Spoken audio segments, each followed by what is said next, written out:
সংসারে প্রত্যেক ব্যক্তি কোনো না কোনো রূপে ঈশ্বরকে মানে। কেউ মূর্তি রূপে, তো কেউ তত্ত্ব রূপে, কেউ ভাবনা রূপে, আবার কেউ স্বভাব রূপে। কেউ নিজের মধ্যে পরমাত্মা খোঁজে, আবার কেউ অন্যের মধ্যে। কারোর কাছে জ্ঞানই পরমাত্মা। সংসারে প্রত্যেক মানুষই কোনো না কোনো রূপে তার ঈশ্বরকে পেয়েই যান। কিন্তু একটা কথা বলবো, ঈশ্বর প্রথমেই নিজের একটা স্বরূপ পৃথিবীতে আপনার কাছে পাঠিয়ে দিয়েছেন। সেই স্বরূপ হলো আপনার মাতা, আপনার মা।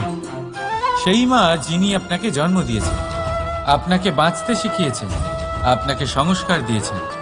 যদি আপনি কখনো কোনো অনুচিত পথে অগ্রসর হয়েছেন, তখন তিরস্কার করে আপনাকে সঠিক পথে এনেছেন। যদি আপনি এই সংসারে অসফল হয়েছেন, তখন তার আঁচলের উষ্ণতা দিয়ে আপনাকে আশ্বাস জুগিয়েছেন।